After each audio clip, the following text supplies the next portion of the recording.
Hello India, it's me Ramesh Prasai from Nepal. मुझे गर्व है कि मैं एक गोरखा हूं। पिछले वीडियो में जब मैंने इंग्लिश में पिछला वीडियो जारी किया था तो उसके कमेंट में कुछ हिंदुस्तानी दोस्तों ने कहा था कि रमेश जी ने हमारे देश की, इंडिया की बेइज्जती कर दी है। नहीं करना चाहता, कोई भी नेपाली इंडिया की बेइज्जती नहीं करना चाहता। हम तो सबका सम्मान करते हैं, लेकिन आप लोगों के वो इंटेलेक्चुअल टेररिस्ट, वो बौद्धिक आतंकवादी अर्नब गोस्वामी और उसके फेलो पत्रकारों ने मेरी मातृभूमि की इतनी बेइज्जती कर दी कि मुझे उन्हें उन्हीं के लहजे में जवाब देना पड़ा।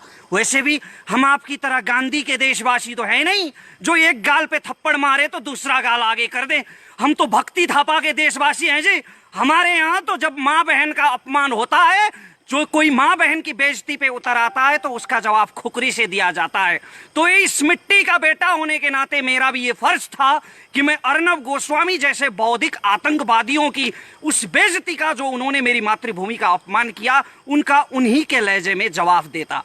आज मैं इंडो नेपाल रिलेशन सुधारने के लिए, इंडिया और नेपाल के बीच में जो पब्लिक लेवल रिलेशन है उसको सुधारने के लिए, जी न्यूज और आज तक के गद्दारों की तरह बिगाड़ने के लिए नहीं, नफरत फैलाने के लिए नहीं, Indo Nepal public level relation को सुधारने के लिए और कॉमन नेपाली लोग, नेपाल के आम लोग जो सोच रहे हैं वो इंडिया के आम लोगों तक पहुंचाने के लिए मैं आज कुछ बातें रख रहा हूं। आप लोगों से आशा करता हूं कि आप लोग इसे शेयर करेंगे और इस पे रिएक्ट करेंगे। सम्पूर्ण राष्ट्रभक्त नेपालीहरूसँग म यो आग्रह गर्न चाहन्छु कि यो भिडियोलाई राष्ट्रियताको पक्षमा सक्दो शेयर गर्नुहोला। घरिघरि हिन्दीमा यो किन बोल्छ भन्ने पनि तपाईलाई लागेको होला, तर नेपालमा धेरैलाई थाहा छ नेपालमा काग सम्मेलन गर्ने चलन छ। काग सम्मेलन गर्दाखेरि कागले राई, लिम्बू, तामाङ, नेपाली अथवा संस्कृत भाषामा बोलाउँदा बुझ्दैन, कहाँ नै गर्नुपर्छ। त्यसैले आफ्नो भाषाप्रतिको असीम प्रेमका बावजुद पनि म बाध्यताले हिन्दीमा बोल्न गइरहेको छु। आज मैं बहुत खुश हूं मैं, क्योंकि मैंने जो पिछले स्पीच में कहा था वो हमारे देश के केबल ऑपरेटरों ने किया है। मैंने कहा था कि आज तक और जी न्यूज जैसे, रिपब्लिक टीवी जैसे इंडियन मीडिया को बैंड कर देना चाहिए, और आज हमारे केबल ऑपरेटरों ने इन्हें बैंड कर दिया है। अगर मेरा बस चलता ना, मेरा बस चले तो 100 सालों के लिए बैंड कर दूं इन कमबख्तों को। अरे हमने इनके पिता का कर्ज लिया है क्या? इनके बाप दादाओं का कोई कर्ज है क्या हमारे ऊपर, जो हम पैसे भी देते रहे और इनके मुंह से अपने मुल्क की बेइज्जती भी सुनते रहे? इस पित पत्रकारिता के जवाब में नेपाल सरकार ने नहीं, नेपाल के केबल ऑपरेटरों ने, गलतफहमी मत रखिए, नेपाल के आम केबल ऑपरेटर्स ने इंडियन मीडिया को बैंड किया है, और ये इन्होंने बहुत सही किया है। ये बैंड रहना चाहिए। मैं इंडियन मीडिया के इशू पर, अभी जो मूल प्रसंग है मेरा आज, केपी ओली, हमारे प्रधानमंत्री के बारे में जो प्रोपोगंडा इन्होंने किया है, ये केवल केपी ओली का प्रश्न नहीं है, किसी भी नेता का, शेर बहादुर देववा, उपेंद्र यादव, मिनेंद्र रिजाल, राजेंद्र महतो, मेरे देश के किसी भी नेता का निंदा करने का हक किसी कमबख्त को इसलिए नहीं मिल सकता कि उसका मुल्क मेरे मुल्क से थोड़ा बड़ा है। इसलिए कोई मेरे देश के किसी भी नेता की निंदा नहीं कर सकता। और इस निंदा के जवाब में जो इंडियन चैनल्स पर नेपाल में बैंड लगा है, वो काम बिल्कुल सही किया गया है। मैं उस प्रसंग पर बाद में आऊंगा। पहले मैं कुछ हवा जो मचा रखा है इंडियन मीडिया ने, कुछ bloody propaganda, anti Nepal campaign जो चला रखा है, उसके कुछ प्रश्नों का जवाब देना उचित समझता हूं। आप लोग कहते हैं, आपकी मीडिया कहती है, इंडिया की आवाम नहीं, इंडिया की मीडिया कहती है कि नेपाली चाइना के साथ हो गए हैं, नेपाली चाइना के डायरेक्शन पे काम कर रहे हैं, चाइना के डायरेक्शन पे ये काला पानी का विवाद उठा रहे हैं। काला पानी का विवाद तब से है, और वैसे वो विवाद है नहीं कुछ। हमारे राजे महाराजाओं ने आपकी दोस्ती का वास्ता करके, आपकी दोस्ती का ख्याल करके 1961 में आपको वो जमीन दे दी थी ताकि चीन से आप अपनी रक्षा कर सके, लेकिन आप लोगों ने कोई दोस्ती नहीं निभाई और उस पर कब्जा कर लिया। खैर, जो भी माने, विवाद तो है काला पानी के विषय में, तो उसमें हम चाइना के डायरेक्शन पे काम कर रहे हैं, ऐसा आपकी मीडिया कहती है। अगर हम चाइना के डायरेक्शन पे काम कर रहे होते ना मित्रों, तो इतिहास का एक प्रसंग मैं आपको सुनाता हूं। जब नेपाल में मातृका प्रसाद कोइराला प्रधानमंत्री की सरकार थी, तब हमने उत्तर की हमारी जो चीन की सीमा है ना, उस चीन की सीमा में 18 जगहों पर हमने भारतीय सेना के पोस्ट रखने की इजाजत दे दी थी। आपके और हमारे सुमधुर संबंधों का ख्याल करके, दोस्ती का ख्याल करके, चीन के साथ जुड़ी हमारी सीमा में आपके 18 पोस्ट रखने की इजाजत हमारी सरकार ने दे दी थी, क्योंकि हम लोग आपके साथ थे। और अगर हम अब इस वक्त चीन के साथ होते ना, तो चीन तो आपको दबाने में लगा हुआ है, लद्दाख में दबा रहा है, सिक्किम में पिट रहा है, गलवान में आपके 20 सैनिक मार दिए चीन ने। तो चीन आपको दबाने में जब अभी लगा हुआ है, घेरने में लगा हुआ है, अगर हम पूरी तरह से चीन के साथ में होते तो चीन की सेना को मेची किनारे लाके खड़ा कर दिया होता हमारी सरकार ने, आपके सिलीगुड़ी कॉरिडोर के बिल्कुल पास। वो सिलीगुड़ी कॉरिडोर जो इंडिया की नॉर्थ ईस्ट और इंडिया के मेनलैंड को जोड़ता है, उस सिलीगुड़ी कॉरिडोर के पास मेची किनारे आज चीन की सेना बैठी होती, अगर हम नेपाली चीन का साथ दे रहे होते तो। नेपाल एक स्वाधीन राज्य है और हम चीन का ना इंडिया का, हम किसी का भी पक्ष में और किसी के भी विपक्ष में हम कोई कदम नहीं उठाते।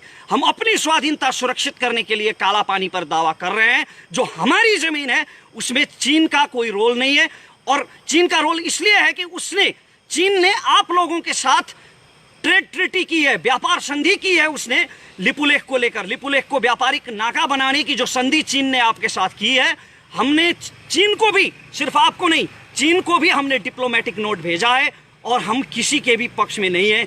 ये बात मैं क्लियर कर देना चाहता हूं। हमने हमेशा इंडिया के साथ दोस्ती निभाई है। कुछ मित्रों ने कहा था मेरे पिछले वीडियो पे कि इंडिया की बेइज्जती कर दी। नहीं, हम सम्मान करते हैं अपने पड़ोसियों का, जितना सम्मान आप हमारा नहीं करते। नहीं तो मैं जितनी अच्छी हिंदी आज बोल रहा हूं बिना किसी हिंदी बैकग्राउंड के, कोई भी इंडियन जो नेपाली ओरिजिन का ना हो वो इतनी अच्छी नेपाली बोल के दिखाए। हम हमेशा अपने पड़ोसी का सम्मान करते हैं। चाइना के साथ आपका जो प्रॉब्लम चल रहा है वो आपका प्रॉब्लम है। आप लोग पावरफुल हैं, आप दोनों देशों के पास बड़ी बड़ी सेनाएं हैं, बड़े बड़े हथियार हैं, तोपें हैं, मिसाइल हैं। आप चाइना के साथ लड़ो मरो, उसमें हमारा कोई सरोकार नहीं है। लेकिन मैं युद्ध की कामना नहीं कर रहा हूं, मैं सिर्फ ये कह रहा हूं कि चीन का और आपका जो विवाद है वो आप दोनों का अंदरूनी विवाद है। और हमारी सरकार ने लिपुलेख और काला पानी के विषय में चीन की सरकार को भी डिप्लोमेटिक नोट भेजा है। तो ये कैसे साबित हो गया कि हम चीन के साथ हैं? ये क्या हवा मचा रखा है आपकी मीडिया ने? और एक और हवा मचा रखा है कि नेपाल और इंडिया में जंग हो गया तो क्या होगा। बड़ा अहंकार है भाई आप लोगों को अपनी शक्ति पे, बहुत बड़ा अभिमान है आप लोगों को। इतने छोटे से देश के साथ जंग की कल्पना करते हैं और ये कहते हैं कि नेपाल इंडिया की सैनिक शक्ति के सामने नहीं टिक पाएगा। आप तो बहुत धार्मिक कहते हैं ना आप लोग अपने आप को। अभी तो बीजेपी की सरकार है, उधर आरएसएस की सरकार चल रही है, बहुत धार्मिक कहते हैं आप लोग। तो बड़े गजब के धार्मिक लोग हैं भाई आप लोग राम मंदिर के लिए लड़ेंगे, मरेंगे और सीता के मायके पे हमला करेंगे। वैसे भी आप किसके दम पे ये दावा कर रहे हैं? हमारे भाइयों ने आप लोगों के लिए, आप लोगों की जमीन के लिए, आप लोगों की स्वाभिमान के लिए लड़कर यहां गोली खाई है, माथे पे गोली खाई है। आपके जनरल श्याम माणिक शाह कहते थे कि अगर कोई कहे कि उसे मौत से डर नहीं लगता, अगर कोई कहे कि उसे मरने से डर नहीं लगता, तो या तो वो झूठ बोल रहा है या तो वो गोरखा है। तो हमारे गोरखा भाइयों ने आप लोगों के लिए गोली खाई है कारगिल की पहाड़ियों में, वरना पाकिस्तानी पंजाबी पठानों से हमारा क्या लफड़ा था? आप लोगों के लिए मरे हैं हमारे भाई।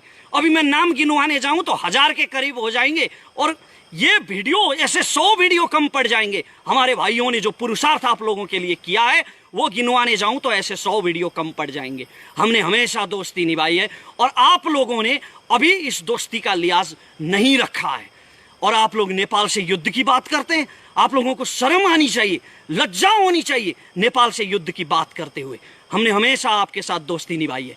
लश्कर ए तैयबा का टेररिस्ट हाशिम भटकल और टुंडा जो नेपाल में छुपे हुए थे, वो हमारी अथॉरिटी की मदद से इंडियन अथॉरिटी के हवाले हुए हैं। अगर हमारी अथॉरिटी नेपाल में मदद नहीं करती तो थोड़ी पकड़ के इंडिया ले जाते उनको। डॉक्टर अमित कुमार रावत, आपके किडनी माफिया का किंग, जब यहां छुपा हुआ था तो हमने उससे पकड़कर आपके हवाले किया है। तो हमने हमेशा भारत का सम्मान किया है और भारत से दोस्ती निभाई है। लेकिन ये आप लोग हैं जो इस दोस्ती के खिलाफ जा रहे हैं। और स्पेशली इंडिया की आवाम का इसमें कोई दोष नहीं है। इंडिया की आवाम मैं समझता हूं कि हमारी ही तरह इनोसेंट है, जो आपस में समझदारी चाहती है। लेकिन आपकी मीडिया जो है, जो ये इंटेलेक्चुअल टेररिस्ट हैं, इस वक्त इंडिया को सबसे ज्यादा खतरा इन इंटेलेक्चुअल टेररिस्ट से है। ये बौद्धिक आतंकवादी जो आपस में नफरत फैला रहे हैं, अपनी बौद्धिकता का दुरुपयोग कर रहे हैं, ये लोग इंडियन अवाम को नेपाल के खिलाफ भड़का रहे हैं और नफरत पैदा कर रहे हैं। एक और बात मैं यहाँ पे बताना चाहता हूँ। आप लोगों ने बहुत ये हवा मचा रखा है। कुछ लोगों ने कहा था मेरे वीडियो के जवाब में, कुछ मित्रों ने भारत से कहा कि ये तो नेपाल ने जमीन छोड़ दी थी, कई सालों पहले काला पानी छोड़ दी थी, तो उसमें अभी काहे का विवाद? वो जमीन छोड़ दो ना, वो तो तुम लोगों ने कई साल पहले छोड़ दी थी। तो आप लोग छोड़ दो ना पाकिस्तान के कब्जे वाला कश्मीर, जो आपने 1948 में छोड़ दी थी। आपके प्रधानमंत्री नेहरू ने तो युद्ध विराम कर दी थी, सीजफायर लाइन वहां पे खींच दी थी, तो वो अभी पाकिस्तान के पास है। तो आप लोग क्यों दावा कर रहे हो उस कश्मीर पे? छोड़ दो ना। बुरा लगा ना? मेरे ये कहने से बुरा लगा ना? ऐसा ही बुरा लगता है, ऐसा ही, ठीक ऐसा ही बुरा लगता है जब कोई अपने देश की स्वाधीनता के बारे में ऐसा कहता है। जमीन 1 इंच भी क्यों ना हो, अपनी जमीन अपने को प्यारी होती है। और आप लोगों की तरफ से, भारत की तरफ से एक मीडिया पर्सन ने यह भी कहा था, मैंने एक मीडिया आर्टिकल सुना था जहां वो सज्जन ये कह रहे थे कि अभी काला पानी हमारे पास है, नेपाल के पास नहीं है। तो आपके बाप दादाओं का जहां तक राज था, आपके बाप दादाओं ने जहां तक अपनी सीमा फैलाई थी, क्या वहां तक मांगोगे आप लोग? इस हिसाब से तो नेपाल सतलज तक था पश्चिम में, और पूर्व में टिस्टा तक था। हाँ, सही कहा। मांगने को तो हम वहां तक भी मांग सकते हैं, दावा हम वहां तक भी कर सकते हैं। ये मैं कोई अर्नब गोस्वामी की तरह हवा में नहीं चिल्ला रहा हूं, पागलपन के दौरे नहीं पड़ रहे हैं मुझे, हिस्टोरिकल फैक्ट की बात करता हूं। 1950 में जब नेपाल भारत मैत्री संधि हुई थी, तो उस मैत्री संधि में यह कहा गया था कि सुगौली संधि खारिज हो चुकी है और ब्रिटिश सरकार से हुई सारे समझौते खारिज हो चुके हैं। तो इस हिसाब से अगर सुगौली संधि खारिज हो गई तो टिस्टा से सतलज तक की जमीन तो हमारी हुई ना। अगर आप लोग सुगौली संधि मानते हैं तो सुगौली संधि के नक्शे में लिखा है, उसके डिस्क्रिप्शन में लिखा है कि काली नदी का ओरिजिन जो है वो लिम्पियाधुरा है। वो ब्रिटिश के नक्शों में लिखा है, कई नक्शों में लिखा है। और इतना भी दूर जाने की जरूरत नहीं है, अभी तो बीजेपी की सरकार है ना वहां। आरएसएस के कार्यकर्ता तो बस स्कंद पुराण उठा के देख लें। स्कंद पुराण के मानस खंड के 9वें, 10वें और 11वें श्लोक में महाकाली नदी का वर्णन किया गया है, और उसमें यह लिखा गया है कि लिपुलेख पर्वत से पश्चिम का भाग जो है लिम्पियाधुरा, वो काली नदी का ओरिजिन है। तो या तो आप लोग सुगौली संधि को मानेंगे और लिपुलेख, या तो आप लोग सुगौली संधि को मानेंगे और लिम्पियाधुरा काली नदी का ओरिजिन होगा, या तो आप सुगौली संधि को नहीं मानेंगे। अगर खारिज मानेंगे तो फिर टिस्टा से सतलज तक हमारा है। और अब मैं मूल प्रसंग पर आता हूं, जो हमारे प्रधानमंत्री के बारे में अभी प्रोपोगंडा चला रखा है आपकी मीडिया ने। अरे कौन कमबख्त गया भाई बालुआटार? जी न्यूज का कौन सा कमबख्त पत्रकार गया बालुआटार और उसने सुन लिया वो कन्वर्सेशन जो प्रधानमंत्री और चीन के राजदूत हो यांकी के बीच में हुआ था? किसने सुना वो कन्वर्सेशन और किसने रिकॉर्ड किया? किस बेस पर ले आए ये पीत पत्रकार ये कन्वर्सेशन? अरे बेशर्मो, कुछ तो शर्म करो। किसी देश के प्रधानमंत्री के बारे में बात कर रहे हो तुम लोग, और प्रधानमंत्री जो बुजुर्ग हैं, अभी अभी किडनी ट्रांसप्लांट हुआ है उनका, फिर भी दम उनमें इतना है कि एक छोटे से देश में बैठ के दिल्ली हिला रहे हैं। तो प्रधानमंत्री के बारे में ऐसे निराधार बात, ऐसे निराधार प्रोपोगंडा किस बेस पर फैलाए गए? किस कमबख्त ने वहां पे सुना और किसने रिकॉर्ड किया? ये कुछ नहीं, बस जी न्यूज ने कहा और हो गया। तो ऐसे जो इंडियन मीडिया ने ये प्रोपोगंडा फैला रखा है, इन्होंने जो ये फेक न्यूज फैला रखे हैं, इसमें इंडियन मीडिया का ही नहीं, इंडियन गवर्नमेंट का भी दोष है। अरे लॉ एंड ऑर्डर नाम की कोई चीज है कि नहीं आप लोगों के यहाँ? आप लोग तो बहुत बड़ी बड़ी बातें करते हैं कि भारत दुनिया का सबसे बड़ा लोकतंत्र है। तो लोकतंत्र में लीगलिटी नाम की भी कोई चीज होती है, लोकतंत्र में कानून नाम की भी कोई चीज होती है। और अगर भारत सरकार सच में नेपाल से दोस्ती बढ़ाना चाहता है, सच में नेपाल से बिगड़े हुए संबंधों को सुमधुर करना चाहता है, तो भारत सरकार को यह चाहिए कि जी न्यूज को तुरंत ब्लैकलिस्टेड करे। जी न्यूज और इससे जुड़े जितने भी मीडिया हैं, उनके ऊपर भारत सरकार को कानूनी कार्रवाई करनी चाहिए। अगर यह किया गया तो एक उदाहरण होगा, और नेपाल के लोगों के मन में जो भारत के प्रति जो अविश्वास खटक रहा है, वो अविश्वास कुछ हद तक उसका समाधान निकल पाएगा। तो ये भारत सरकार को करना चाहिए, और इंडिया की आवाम, इंडिया की जनता जो नेपाल और भारत का संबंध सुमधुर हो, सुदृढ़ हो, ऐसा चाहती है, उन्हें भी ऐसे चैनलों का बहिष्कार करना चाहिए। ये इंडियन मीडिया है ना, जो ये पूरे साउथ एशिया के लिए कैंसर बन चुका है, ये ब्लडी प्रोपोगंडा यूनिट बन चुका है। इनको कोई सच नहीं चाहिए, सच का व्यापार करते हैं ये। और इससे केवल नेपाल ही पीड़ित नहीं है, सिर्फ हम ही पीड़ित नहीं हुए हैं इससे आपका भारत भी उतना ही पीड़ित हुआ है। ये लोग कोरोना के बढ़ते संक्रमण और क्वारंटाइन में पीड़ित भारतीयों की बात नहीं करेंगे। ये लोग एक पेपर में जो खाना खा रहे होते हैं, अखबार के कागज में खाना खा रहे होते हैं, जो उन पीड़ितों के बारे में बात नहीं करती है, उन गरीबों के मजदूरों के बारे में बात नहीं करती है। हिंदू मुस्लिम की बात करेंगे, तबलीगी जमात की बात करेंगे, कम्युनल हार्मनी को बिगाड़ने के लिए और उसका व्यापार करने के लिए। ये मैं फैक्ट के आधार पे कह रहा हूं, ऐसे ही नहीं कह रहा हूं। कोबरा पोस्ट ने, वो चाइनीज नहीं है कोई कोबरा पोस्ट, वो इंडियन मीडिया है, उसने एक रिसर्च किया था आज से 2 साल पहले, जहां पर आज तक जी न्यूज और ऐसे बहुत सारे इंडियन मीडिया के मैनेजर्स और उनके सोर्सेस से मिलकर उन्होंने ये कंफर्म किया था, उनके रिकॉर्डेड बयान थे कि वो लोग पैसे के लिए किसी के भी बारे में घटिया समाचार छाप सकते हैं, किसी के भी बारे में प्रोपोगंडा फैला सकते हैं चंद रुपयों के लिए। ये कोबरा पोस्ट का रिपोर्ट है। और हाल ही में आप ही की एक इंडियन मीडिया ने रिसर्च किया है, जिसमें यह पाया गया है कि बड़े बड़े इंडियन मीडिया और न्यूज चैनल्स के मोर देन 90%, 90% से ज्यादा उनकी खबरें जो होती है वो हिंदू मुसलमान के बेस पर होती है, वो राम मंदिर के बेस पर होती है, ऐसे ही विवादों के बेस पर होती है, विकास के मुद्दों की वो बात नहीं करते। खैर, ये भारत का अंदरूनी मामला है, लेकिन नेपाल भारत का ये जो संबंध अभी इतना ज्यादा नफरत फैला है, इस नफरत के चलते इंडियन मीडिया को बैंड करने का ये डिसीजन ये बहुत सही लिया गया है। और अंत में मैं ये कहना चाहता हूं कि हमारा जो संबंध है, ये रोटी बेटी का रिश्ता, रोटी बेटी का रिश्ता जो आप कहते हैं ना, आप लोग जो बड़ा भाई छोटा भाई कहते हैं, वैसे मैं बड़ा भाई मानता नहीं हूं इंडिया को, क्योंकि इंडिया से पहले हमारे देश की उत्पत्ति हुई है। और ये भी मैं फैक्ट के बेस पर कहता हूं। चाणक्य को आप लोग बहुत मानते हैं ना, कौटिल्य को, तो कौटिल्य ने अपने अर्थशास्त्र में लिखा है, जब मौर्य साम्राज्य नहीं बना था, जब चंद्रगुप्त मौर्य ने आपका वो अखंड भारत नहीं बनाया था, वो बनने से पहले कौटिल्य ने अपने अर्थशास्त्र में नेपाल देश का वर्णन किया है। तो इसका मतलब ये होता है कि अखंड भारत से पहले नेपाल का जन्म हुआ है। इसलिए मैं बड़ा भाई मानता नहीं इंडिया को, वैसे भी भाई तो हैं हम। तो ये भाईचारा नहीं हो सकता। आप किसी के प्रति इतना नफरत फैलाएंगे तो ये भाईचारा नहीं हो सकता। हमारा संबंध बहुत पुराना है, इतना पुराना जब मानव सभ्यता का ठीक से उदय भी नहीं हुआ था। हिमालय के हमारे किराती जाके हस्तिनापुर में लड़े हैं महाभारत की लड़ाई में, और राम जानकी का विवाह संगम, वो मुझे दोहराने की जरूरत नहीं है। तो इतिहास से वर्तमान तक हमारा एक सांस्कृतिक संबंध भी है, हमारा व्यापारिक संबंध भी है, हमारा बायलैटरल रिलेशन भी है। दोनों तरफ के लोग, अरे आपके देश से तो कई लोग तो यहाँ भिक्षाटन के लिए भी आते हैं। आपके देश में तो वैसे मैंने सुना है धंधा भी चलता है, ये धंधा भी चलता है कि किसी के पैर काट दो, किसी के हाथ काट दो और उसे भीख मांगने के लिए सड़क पे छोड़ दो। ये मैंने आप ही के मीडिया से सुना है। तो वैसे लोग, हाथ पैर कटे हुए लोग सैकड़ों की संख्या में यहाँ आके भिक्षाटन भी करते हैं। तो दोनों तरफ के लोग एक दूसरे के साथ काम करते हैं।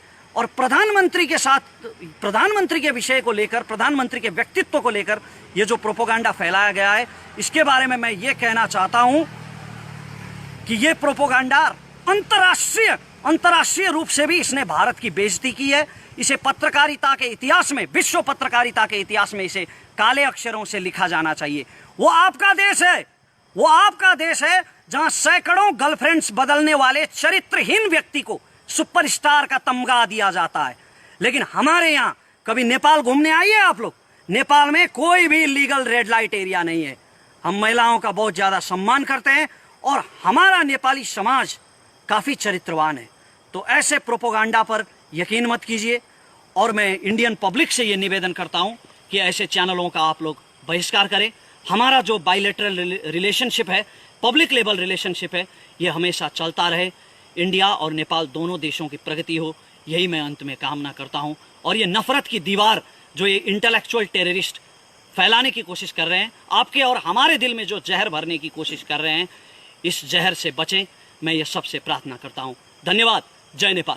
ओके भने रमेशजी, अलिकति हामीले केही प्रश्न गर्नुपर्ने हुन्छ। तपाईँले यो लाइभलाई काटेर आफ्नो फेसबुक पेजमा पनि राख्न सक्नुहुन्छ र तपाईँले सेयर गर्न मन लाग्यो भने अझ गजब पनि हो, सेयर गर्नु एक किसिमको राम्रो तपाईँको बानी पनि हो, हामी यो भन्न चाहन्छौँ। र तपाईँले हामीलाई यति बेला फेसबुक पेजमा मेरो फेसबुकबाट लाइभ हेरिराख्नु भएको छ, जीवन विष्टको फेसबुकबाट भनेदेखि तपाईँले हामीलाई एक्सन नेपाल अनलाइन टिभीबाट पनि हेर्न सक्नुहुन्छ र फेसबुक लाइभलाई तपाईँले जुनसुकै पेजमा पनि राख्न सक्नुहुन्छ। तर एक्सन नेपाल अनलाइन टिभीको भिडियो राख्नु भएमा चाहिँ हामी उचित किसिमको त्यहाँ व्यवस्था भए अनुरूपको कार्य गर्न बाध्य हुनेछौँ। रमेशजी, के छ आज अन्य समयमा भन्दा अलिकति आवाजमा नम्रता विनम्रता देखियो नि? यो जरुरी छ जीवनजी, किनभने यो सम्बन्ध बिगार्नको लागि होइन। अघि नै मैले भने यो घृणा फैलाउनको लागि बोलिएको होइन। म धेरै कुरा बोल्न सक्थेँ, इन्डियनहरूप्रति भारतीयहरूप्रति लक्षित गरेर अर्णव गोस्वामीले बोले जस्तै, श्वेता सिंहले बोले जस्तै बोल्न सक्थेँ, तर यो घृणा फैलाउनको लागि लक्षित होइन। यो मित्रतालाई, यो सम्बन्धलाई सुधार्नको लागि लक्षित हो। हामी एउटा पत्रकारिताको सिकारु विद्यार्थी भएको नाताले पनि विश्वका चाहिँ पत्रकारिताका विभिन्न दर्शन तथा सिद्धान्तहरू र पत्रकारिताका एउटा जुन परिधि नम्स हुन्छ यसलाई हामीले बुझेका छौँ मिडियाले, होइन? एउटा मिडियाको नम्सहरू बुझेका छौँ। तर भारतमा जुन एक किसिमको यो नाङ्गो चरित्र देखियो, यसलाई विश्वले कसरी बुझेको छ जस्तो लाग्छ? मैले अघि पनि भने यो विश्वको पत्रकारिताको इतिहासमा यो घटना कालो अक्षरले लेखिनुपर्छ र इतिहासले यसको मूल्याङ्कन गर्नुपर्छ। यो पित पत्रकारिता हो। तर भारतकै बौद्धिक जगतले पनि भारतको यो पत्रकारितालाई त गोदी मिडिया यानि कि सत्ता र शक्तिको पावर वरिपरि घुम्ने एउटा चाहिँ पत्रकारिताको रूपमा बुझ्छ नि? पक्कै पनि र यो स्वाभाविक पनि हो, किनभने भारतीय मिडियामा कहिले पनि सत्ताको विरोध गरिँदैन अधिकांश मिडियाहरूमा, र भारतीय मिडियाले समाजमा चाहिँ हार्मोनी बिगार्ने खालको साम्प्रदायिकतालाई प्रोत्साहन गर्ने खालका खबरहरू बारम्बार प्रसारण गरिरहन्छन्। यी गोदी मिडिया नै हुन्। र यति बेला चाहिँ हाम्रो मधेसी पहाडी हिमाली भन्ने त्यो भावना छैन। यति बेला हाम्रो राष्ट्रिय एकता साँच्चीकै देखिएको छ, होइन? यसमा हामी असाध्यै खुसी हुनुपर्छ। र जति पनि अन्य नेपालीहरू हुनुहुन्छ, यो हिन्दीको जुन हिन्दी भाषाको प्रयोग गर्नु परेको सन्दर्भमा त तपाईँले आफ्नो धारणा राखि नै सक्नु भएको छ, होइन? नेपालको प्रेस काउन्सिल र मिडिया जगतले चाहिँ यसमा कस्तो किसिमको भूमिका खेल्न सक्थ्यो र स्वयं परराष्ट्र मन्त्रालयले खेल्नुपर्ने भूमिकाहरू केही थियो कि? नेपालको परराष्ट्र मन्त्रालयले तुरुन्तै एउटा नोट पठाउनु पर्थ्यो, प्रेस नोट, डिप्लोमेटिक नोट पठाउनु पर्थ्यो भारत सरकारलाई, किनकि हाम्रो परराष्ट्र मन्त्री त निकै अलिकति बौद्धिक किसिमको हुनुहुन्छ, होइन? प्रधानमन्त्रीको मानहानि हो। हाम्रो परराष्ट्र मन्त्रालयले सोचिरहेको होला, यो विषयमा सोचिरहेको होला, आशा गरौँ। प्रेस काउन्सिलको भूमिकालाई के भन्नुहुन्छ? उसले एउटा चाहिँ लेटर पनि लेखेको भनिन्छ। प्रेस काउन्सिलले वक्तव्य जारी गरेको छ र धेरै पहिला पनि प्रेस काउन्सिलले सरकारलाई यस विषयमा पत्राचार गरेको बुझिन्छ। हामी आम नागरिकको भूमिका के अब यो विषयमा? हामी आम नागरिकले यसरी नै एकअर्कालाई सामाजिक सञ्जालमा जहाँ हामी जोडिन्छौँ, हाम्रा भारतका मित्रहरूसँग जहाँ हामी जोडिन्छौँ, हामीले आफ्नो देशको आफ्नो दृष्टिकोण के हो, हाम्रो देशको आम नागरिकले के सोच्छ, त्यो दृष्टिकोण पुर्याउनमा हामीले आफ्नो भूमिका खेल्न जरुरी छ। बोलेर के हुन्छ भन्ने मान्छेहरू पनि हुनुहुन्छ नि? बोलेर नै तपाईँको विचार विनिमय गर्न सकिन्छ, किनकि नागरिक दबाव सबैभन्दा ठुलो दबाव हो, होइन? बोलेर नै तपाईँको धारणा अरूसम्म पुर्याउन सक्नुहुन्छ, अर्को कुनै माध्यम छैन। सामाजिक सञ्जालमा, होइन, लगायतका अन्य चाहिँ तपाईँका अन्य किसिमका सर्वनामहरूको प्रयोग गरेर उच्चिङ्गल टाइपले चाहिँ भारतलाई गाली गर्नु, त्यो त्यति चाहिँ सुयुक्ति हुँदैन, त्यो अति सुयुक्ति हुन जान्छ। हामीले डिप्लोमेटिक तवरले नै ऐतिहासिकताको आधारमा, हामीले तथ्यको आधारमा आफ्ना विचारहरू बडो नम्र भाषामा राख्नुपर्छ, तपाईँ भन्नुहुन्छ? पक्कै पनि। यद्यपि भारतका चाहिँ अन्य जनहरूप्रति हाम्रो एक किसिमको सम्मानै छ। अहिले जुन चरित्र देखिएको छ त्यहाँको सरकारबाट, त्यहाँको राजनीतिज्ञहरूबाट, त्यहाँको मिडियाबाट, यो चाहिँ खेदजनक छ। हजुर। र एक्सन नेपाल हेरेर बसिरहनु भएका सम्पूर्ण दर्शकलाई धेरै धेरै धन्यवाद। हाम्रो नियमित कार्यक्रम आउने छ, तपाईँ सेयर गर्न नडराउनु होला, किनकि राम्रो कुरा सेयर गर्दा पैसा लाग्ने छैन, यो निःशुल्क सेयर गर्न सकिन्छ, लाइक गर्न सकिन्छ, कमेन्ट गर्न सकिन्छ आफ्ना विचारहरू, किनकि हामी जति कमेन्ट सायद पढ्नेहरू कोही पनि छैन होला। हामी दिनैभरि कमेन्ट पढ्ने काम नै गर्छौँ। हाम्रा भिडियोहरू जुन जुन ठाउँमा पुगिरहेका हुन्छन् हामी भन्छौँ। र असाध्यै आज जङ्गलको यो भागमा आएर हामीले लाइभ गरिरहेका छौँ। यो धरानको पानमारा जाने जङ्गल हो, यो साँझको समय छ, पानी पनि पर्न लागेको छ, केही देखिँदैन, मात्र यो मोबाइलले खिचेको छौँ। यति भन्दै हाम्रा सम्पूर्ण सहकर्मी मित्रहरू सँगसँगै म जीवन मिश्र र म रमेश प्रसाई आज्ञा हुन चाहन्छौँ। भिडियोलाई सेयर गर्नुहोला। सबैलाई धेरै धेरै धन्यवाद। Hello India, it's me Ramesh Prasai from Nepal. मुझे गर्व है कि मैं एक गोरखा हूँ। पिछले वीडियो में जब मैंने इंग्लिश में पिछला वीडियो जारी किया था तो उसके कमेंट में कुछ हिंदुस्तानी दोस्तों ने कहा था कि रमेश जी ने हमारे देश की, इंडिया की बेइज्जती कर दी है।